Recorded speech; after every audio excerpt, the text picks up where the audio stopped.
Hi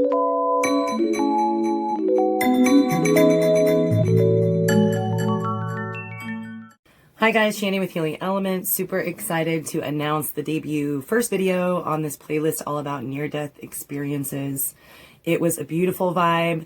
Here is Britney Hartman, and she is going to give her testimony about her near-death experience, also about her nonprofit organization. There'll be some links in the description box, and I hope you enjoy this testimony. She just definitely vibed back and forth with me. I adored it. I think she is, up to coming back and talking about more subjects, so can't wait. Blessings, love, tons of light from me to you. I hope that you get as much out of her testimony as I did. I sure got so much, and we, of course, spiraled into many spiritual topics regarding, the veil and different questions regarding what she saw and what she experienced. So I truly hope that you enjoy this. This is one of many I hope to add to the playlist. If you know, or if you yourself had a near-death experience and you would be willing to come on and take a few questions and do an interview on Healing Elements, I would love that. So email me. My email is in the description box, guys. Blessings, love. Lots and lots of love and light. I think it's organic and cool like this. You know what I mean? Just to talk and have a conversation. So I guess I will start by saying thank you. Thank you super, super from the bottom of my heart for agreeing to do this. Something that fascinates me, and I just connected with your story, and I thought, it was very neat the way you tied in things that I think a lot of us have, experienced, both with the, getting to the point in which you did, and what you, experienced to lead up to that point, and then the beautiful story epiphany and how it came full circle and you were shown amazing things. So I just really adore Jeff Mara's platform because he lets people just speak. So I will give you this opportunity, and just again, thank you so much.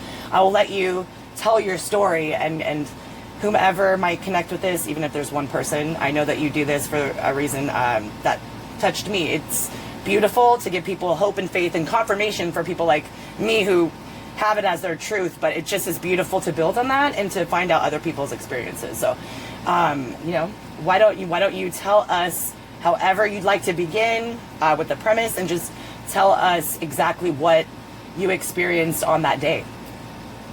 Sure. It was December 7th, 2019, and it was not an unusual day. I mean, there was not any bad thing that happened or anything. Yeah. I think I just was overwhelmed with everything, and I just had this urge. Honestly, I was talking to the sky, saying, "This is it, huh? This is the end. This today is it, huh?" And I don't know why, but it was just at that point. And I ended up drinking 2 vials of anesthetic liquid that I had for some pain management that I have. And I sat on the couch and was planning on that was where I was going to be. I was home alone. My husband at the time was at work.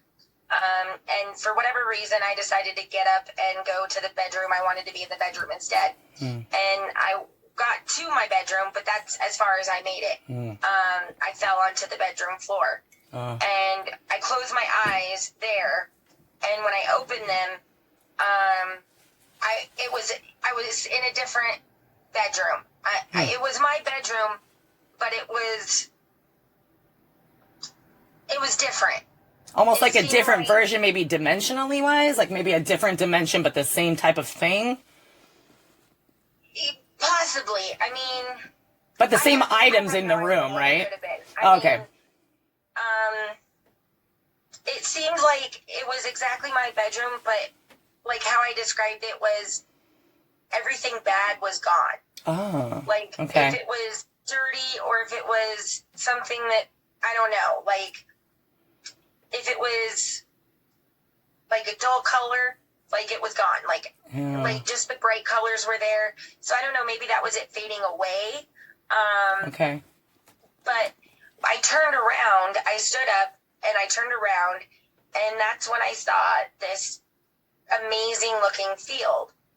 and it was just a big wide open field, kind of what you would see on Earth, but it was not like any field I've ever seen before.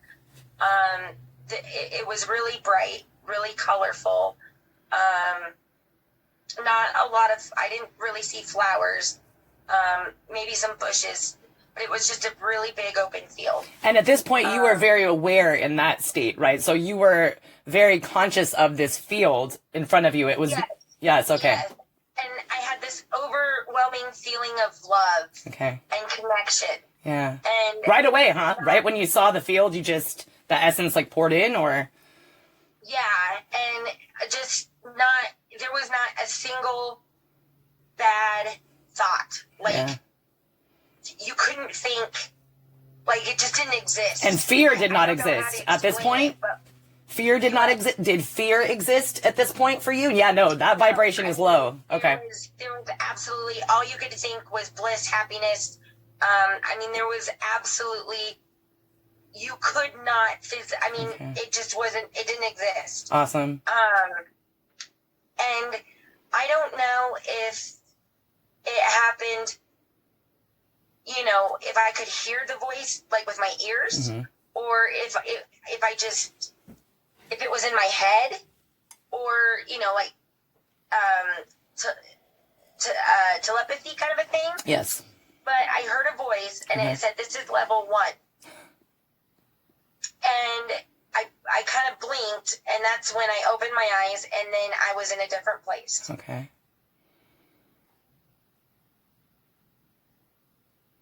I got a call. It's okay. Can you hear me? Yeah, I can hear you. That's good. Okay. I was like, oh, my thing is freezing, but you're good.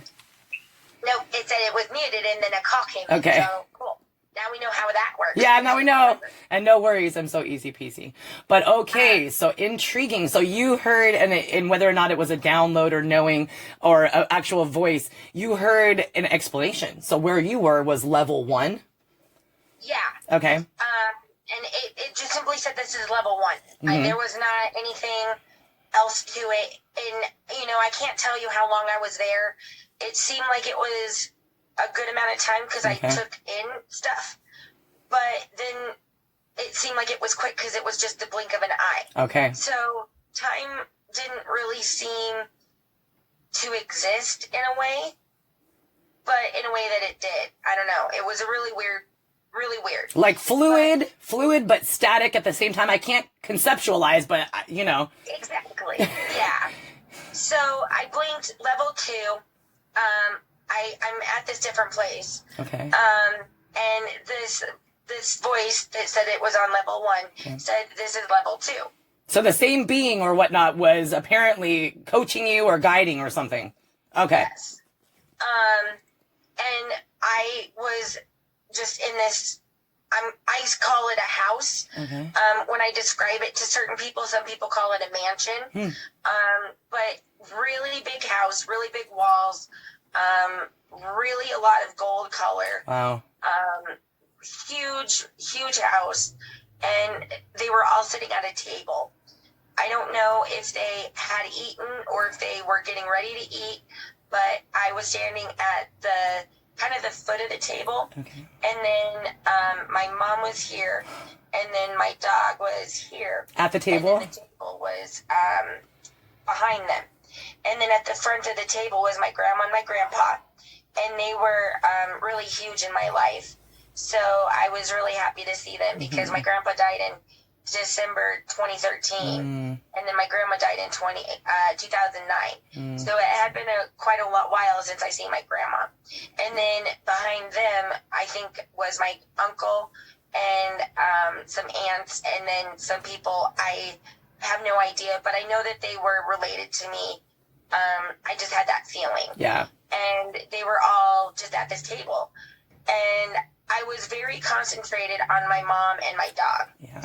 Because at that time, they were not dead. They were living. And it really confused me. And then I thought, okay, well, maybe this is a dream because this doesn't add up. Yeah. But I just kept going with it because what else are you going to do, right? Yeah. So I also noticed that the ages were different. my dog, at the time on Earth was Ted, and he was very overweight and had a lot of health issues, and that's why he was overweight. Here on level 2, wherever I was, he was probably about 4 or 5, and he was very energetic, very happy. He was the bear that I just adore and remember. And pain-free, obviously, right? I mean, he was just exuberant. Very, yeah. I mean, yeah, he was just happy, and it was just amazing to see. Yeah. And then my mom was a little bit younger, too. And then my grandma and grandpa, I find it very interesting. I would guess that they were in their 40s or 50s. And I wasn't alive when my grandma and grandpa were in their 40s or 50s. Okay. So I never knew them at that age. So I find that a little interesting. That's very intriguing. And then I didn't really pay attention to all the other ones. Many ancestors, right? Ancestral line was probably there to say, hey, girl. Yeah. And so about after I got, thinking about that and, loving on my grandma a little bit, the voice said, here on level 2, this is where your family is. You're needed on level 3, but your family can't come with you. How did that make you feel when you instantly were absorbing that kind of conscious information or download? Well, it surprised me that I was so okay with it. Okay. Because the voice or whatever said, right after it said that, it said, will you come to level 3 or do you need to stay on level 2? And I quickly just said, let's go. I mean, I'm ready, and it really surprised me because I was so close to my grandma, and I've just, since she passed, I've just wanted my grandma. Yeah. So for me to be so ready to say, okay, let's go, it was very interesting to me that I could just do that. Do you think it was based on intuition that you somehow knew that that would always be available for you to come to level 2? Or what do you think? It just was like source love was stronger, or? I think it's all of that. Yeah. I think it's that like I said, there's that connection. You feel connected to everything and everyone. So I think there's a level of that on top of the love thing, and then on top of I knew I could probably go and see them. Okay. I didn't know that for sure, but I had a feeling that was probably the case.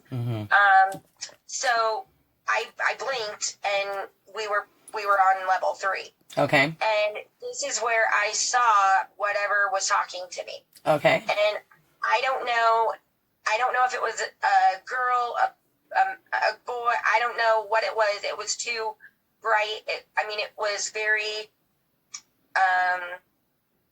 it was just a very bright light, I would explain it as.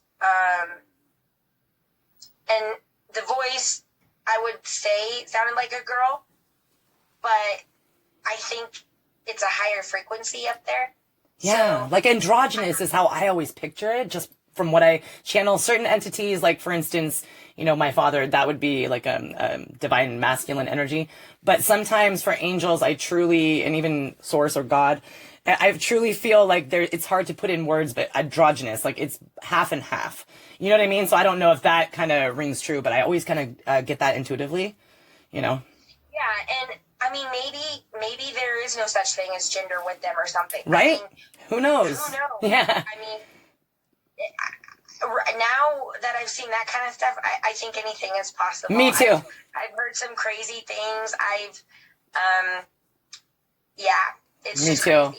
Now I wanted to ask you real quick, what color was that illumination? This being that you saw? Any kind of color or just white? I would say like white, maybe a little bit of blue and gold in there, but that could have been like the background-ish too. Okay. But yeah, very just bright, light white, I would say. And almost like very up and down. And then it kind of faded out as it went. Interesting. So almost like not like a tear in like an area, you know, like an opening, but like, maybe like an orb or I don't know. Okay. But very bright light. And on level 3, that's where it was the most bright. Each level, as I went up, it got brighter. Okay. And each level had more like gold color, you know. But level 3, I would label it what you would picture heaven looking like. Wow. I mean, it had like the fence, a gate. It was very, I don't want to say holy looking, but that's kind of what it looked like. Like ethereal or grand in some regard? Like, okay. And that's where the voice said, you're needed here on level 3, but first you got to go back and finish what you started. Ah.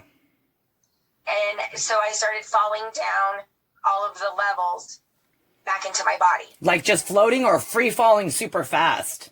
Free falling. It wasn't super fast, okay. But I mean, I just went down each level into my body. Could you see each level as you went down? Yeah. Wow. And you said that they were all a different, brightness. So level 1 even was illuminated in some regard, you're saying? Yeah. Okay. It was definitely, it was the most Earth-like color. Okay. But, I mean, the Earth-like looking. But yeah, it was definitely brighter, colors you've never seen before. It's definitely different than Earth for sure.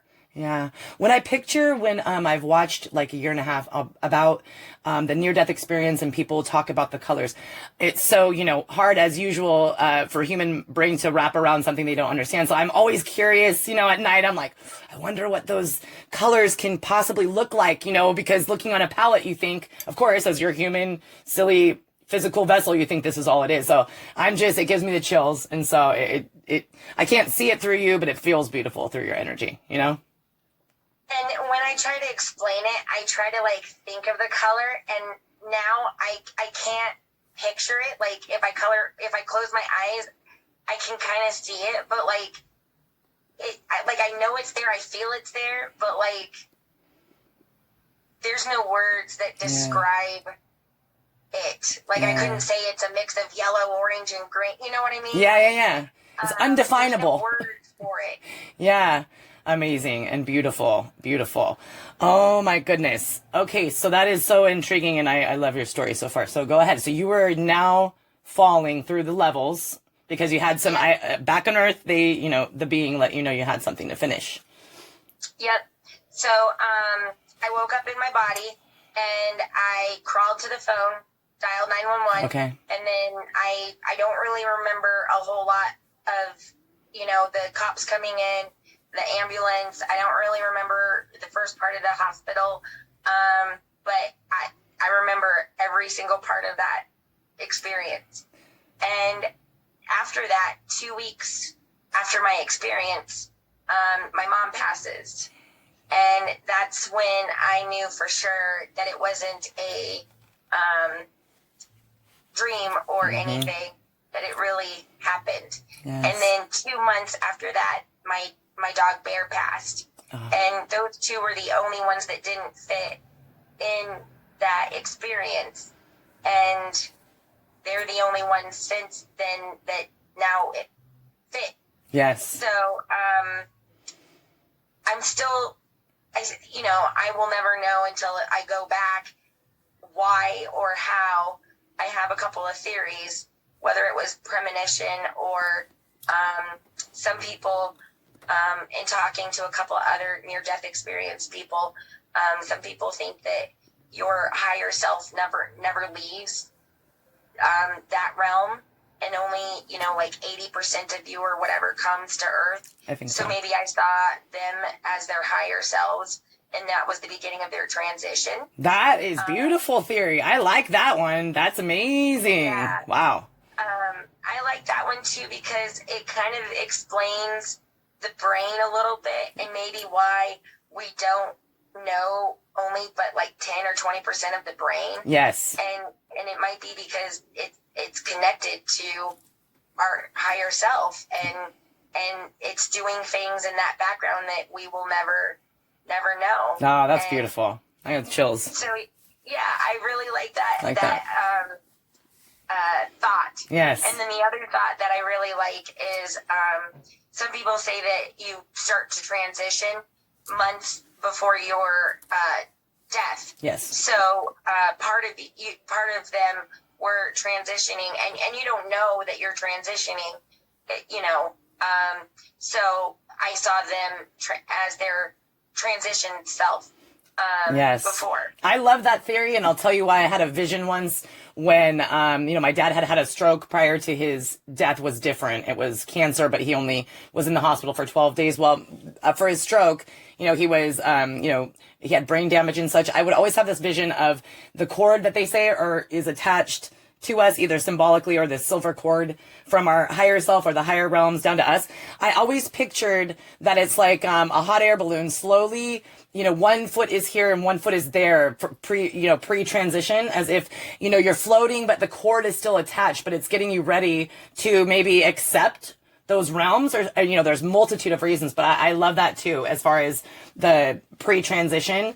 And I also wanted to ask you if you think that there is legitimacy around life plans, life path plans, and soul plan. For instance, before you came down to experience the earth, do you think that, your mom and your souls together said, hey, you know what, I don't think she can handle this if I was just to pass and her dog passes?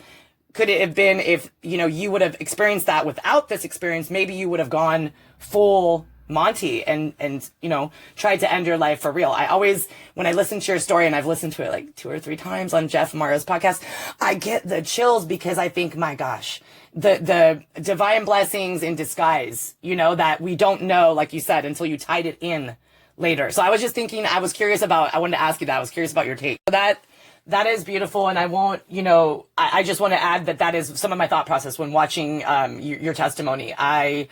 I feel so strongly, being an emotional, sensitive mom who I'm going to be real. Maybe that's a part of why I am here, meant to be, connecting with you, is I truly feel, and I know it's a wuss thing, so I feel guilty about this, but I truly feel like, man, having lost my dad, I do not think I'm cut out as a soul to lose a child, but I feel so much beautiful empathy to people who've had to go through that, so I kind of feel guilty saying it. But I'm that kind of person that's telling them, oh, you guys, no. I'm just telling you, so I really appreciate that sincerity of your mom really letting you know that. And so I was curious about whether or not that day that you attempted, whether or not you had thought about anybody, not just your mom, but anybody or anything, or as it was kind of like what I described sometimes, the day that in December 2018, I got desperate and, I was like putting a belt to my neck and things like that, went into the 72-hour thing. My one time I was truly suicidal. I had ideation prior to that, but do you think I was like an autopilot, I call it? That day, I really, like you explained more eloquently, I didn't truly know why. I didn't have any specific thing that happened to me that day. It was accumulation of, child abuse, sexual when I was young, and then just having all these things that I didn't deal with. So my deal was I didn't really have any thoughts of anybody else on that day before my kids. Oh, I can't do that. My mom, and so, but that day it was like weird. I call it autopilot. So I'm just wondering if you had any thoughts or guilt about your mom or anybody else, or if you just kind of were like going down the conveyor belts, I call it. You know what I mean? It was very conveyor belt like. Okay. It was very automatic, and I didn't really think about anybody, I don't think. Mm-hmm. Interesting. Sometimes I feel that in life, as if, I know this is strange, but as if we've either already lived it already and we're kind of walking through the spider webs of this existence again, or as if this truly is kind of a destiny, whatever you're walking through, whatever the conveyor belt's going through, and you're kind of walking through it. For instance, like 2 weeks before something will happen, I'm like, well, I know I'm just going to have to, keep on walking through. And it's strange. There is this, I think, like, it ties into maybe the higher self being rooted up there, because you're almost like third party viewing when you're kind of in that state. And then, of course, you go into the experience. So I think that to me has always been very fascinating as far as what that feeling is. You know what I mean? I more and more believe in soul contracts. Oh, yes. Okay, that's the thing I was asking earlier. Yes. So I do more and more as well. I truly, truly do. And do you feel that the soul contract is a map and a plan? However, we do have free will to kind of skew it into different timeline branches or existence? Or how do you feel, or how do you, propose perhaps that a soul contract would go down? So here's a really good example. Okay. My 2-year-old niece was murdered. Excuse me. Mom and dad. By her mom and dad? Yeah. Oh my God. So her mom is my stepsister. Okay. And we've been stepsisters for like ever. Oh my God. Like grew up together. Wow. So. Were you guys close? No. Okay. We were not close Okay. at all. I never even called them stepsisters. I mean, we didn't like each other. But out of the family, I liked her the most. Okay. And I secretly, because my mom did not like that my dad moved them in and kind of chose that family over us. Yep. I relate to that. Yep. And that hurts. My sister struggled with it too. Okay. And so I kind of secretly liked her, if that makes sense. Oh, Like, totally. it But was you not didn't want to advocate? Yeah. But out of all of them, she was the one that I got along with the most and rooted for the most. And she went to CNA school and was going to be a nurse. And the rest of her family is not like that at all. Let's just say that. I was picking up something, and I'll tell you off camera. I was picking up on something. And we won't turn this into a channel, but I feel like, yes, there's lower vibrations surrounding maybe her parent or something like that came across. Yeah, so we'll chat and text, but very intriguing about this and how I know you've told me that you are, which is beautiful, you're involved in some support groups. So blessings to your niece. For sure, I'm positive of, as you know, she's with you, and I'm just intrigued. So I would love to hear anything that you want to explain, how people get to that place. Well, so I think what happened, I honestly think after all of what has happened, because after she passed, I watched my stepsister's family, my side of the family blamed him. Okay. And the dad's family blamed her. Nobody said, well, what about Gabby, which is the girl that died? Oh, okay. Nobody was like, both of them need punished for it. Yeah. So after about 6 months, I stood up and said, I'll fight for justice for her. So that's when I started the justice journey, and I started a Justice for Gabriella page. Okay. And from there, I started helping just children who needed justice. That's awesome. And then from there, I found that there is a big lack of help in the missing persons department. If you are over the age of 18 and you walk out that door and you go missing, nobody's really looking for you. You're almost forgotten, right? Look for you, yeah. Because it's not a crime to go missing. Families hear that every single day. It's not a crime to go missing. So if your loved one doesn't come home, they don't know what to do, and they're being told that. So I started Justice Takes Flight, and we help find missing persons in Colorado. We help other places too, when we can, but it's easier locally. And I'm in Colorado, so that's, yeah. But anyway, so that's how I started Justice Takes Flight. I started just doing it on my own in 2018. Okay. And then I got a group together in 2019. And we were all on a case on a missing woman. She was a young mom. And come to find out, her fiance murdered her. Oh my gosh. And so on that case, we decided to do what we were doing for other families. And that mom was a pilot. So that's how we got the name Justice Takes Flight. And that's why there's a pilot, or there's a plane in the logo. Cool. So from there, we tried to get the nonprofit status, and we got that in 2020. So from 2019 and 2020, we helped almost 93 families. Oh my goodness. Well, thank you for doing that. Oh my gosh. None of that would have happened if Gabby didn't die. Okay, see the mysteries and the purposes for life. I was just speaking of, metaphorically, Judas, right? And I was just speaking about, I was asking the question to someone yesterday, do you think that the suicide bomber that was yesterday and the victims, they were all lovingly together up there planning this to teach everybody whatever the heck it may be for? I have the chills all over my body. Not that we would ever want these, however, it's, I think, beyond our understanding, but I am more and more, as I grow in this spiritual awakening, I am more and more accepting that unconditional truth in my heart as far as that. So I appreciate that you said that. I honestly think that this is hell.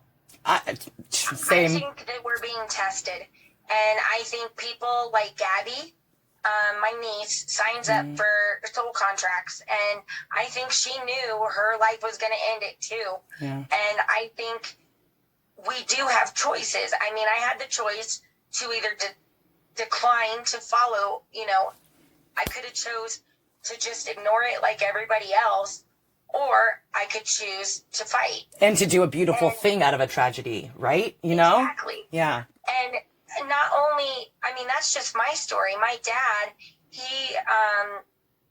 they asked my dad to fight for the 2 children that were left out of the family. Okay. Because they had 3 children in total. So he went through the Colorado state, doing the in-home inspections to try to get the kids. Well, he didn't end up getting the kids, but the state of Colorado was like, hey, could you take this kid? This kid really needs a home. He's now fostering 3 kids. So that impacted someone's life, 3 people's lives, and your dad in an enriching way. So it must be a good thing. Exactly. Okay. And he would have never done that. Never in a million years would my dad have done that had this not have happened. It bridges so much. Tragedies, I hate to say that because people get so pissed, but I am definitely one to believe that now, the more experiences that happen to me, something that I thought was going to kill me even after that, my dad's death and stuff. Literally, what doesn't kill you makes you stronger and also bridges to beautiful healing and, blessings to other people's lives. So that's neat. I have the chills again. I really like that. I used to hate that saying. Me too. I used to hate that saying. And I used to say, don't say that. Yeah. It's not going to happen to me. And here we are. Here we are. And I hope anybody watching this knows that if you're in that point, seriously, it eventually comes. Yeah. Take it from 2 skeptics. Yes. Yeah. Seriously. I called bullshit on that for years. Me too. Hated that. I hated that. Me too. But here we are. Here we are. It's just insane. Yeah. And it happened over a very short period of time. Perspective, right? I always say this and people get so pissed. I always say, hey, you know what? Never be so concrete on what you believe because perspective is everything. Like in 10 years, you could have an experience that changes your perception on things. And so blah, blah, you might as well just you don't have to say, oh, I'm changeable. My views will change. But you could say, maybe, so that when it happens, you don't have to feel so prideful about having, a new epiphany, so I definitely, Yeah. I've come a full circle. And then, like you said, it grows a little bit more. Like hearing your story just now, that is unbelievable. The positive things, that's unbelievable. Congratulations on getting the non-profit status. And that's beautiful that you help people in this way. Cause I couldn't imagine. I have a 19-year-old and 23. They still, I swear, I look at them like 5-year-olds. So, and they're good kids. Thank goodness, whatever. I was doing raves and, mushrooms back in the day. They're like, totally, I'm blessed. No alcohol, no whatever, not even pot. But if they went missing, I would know that there's something wrong. And so to hear you say that the police say that is a mother's worst nightmare. So to have you as an advocate, God bless you, or, thank you from the Source Conservative Collective, whatever you want to say, for doing that. Because I don't imagine that it is easy to do? Is it like a private investigator type thing? Do you put together puzzle pieces or whatnot? Sort of. I mean, it's not even that complicated, Okay. honestly. Like, we just make flyers, and then I have a really good network that I've built in Colorado to get them out. I've joined like every Facebook Colorado group there possibly is. Cool. And so tired of me sharing flyers, but I do it anyway. And so I share the flyers everywhere, and usually that, will, it depends on the case. So if they're a missing teen, a flyer usually gets them home. Okay. Because usually a missing teen is at one of their friends' houses. Okay. And once their friend's mom or dad sees a missing flyer, they're like, no, you got to go home. So usually that speeds the process up. Okay. If they're truly missing, we usually need bloodhounds to help us. And I work with a couple of people who track bloodhounds. And I actually, I use my Malamute, and he's trained to track. And so we go and track missing persons. Awesome. And so that works out most of the time for that. And then if it's a murder type thing, hopefully we find bodies, but there's a lot of them that we're still working on. But we have found some. So it just depends on the case, what we do. And social media probably helps, right? Having your site on Facebook. I mean, these days you can get so much information from social, right? Yeah.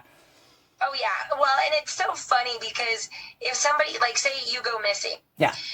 I'll make a flyer, and then the very first thing I'll do is I'll go to your Facebook page. And even if it's set privately, it'll show your pictures, like your profile, when you change your profile picture. Yeah. Those are always public. Like, you can't change that. So do you tag the person? Like the victim? You what? Do you tag the photo with the victim, even if it's private, and it'll show up there? No, unfortunately that doesn't work. But what I'll do is I'll go to those pictures on your profile, and I'll go to the likes and comments, and I'll message every single one of those people saying, hey, have you seen so-and-so? Yeah. And then I'll send the flyer.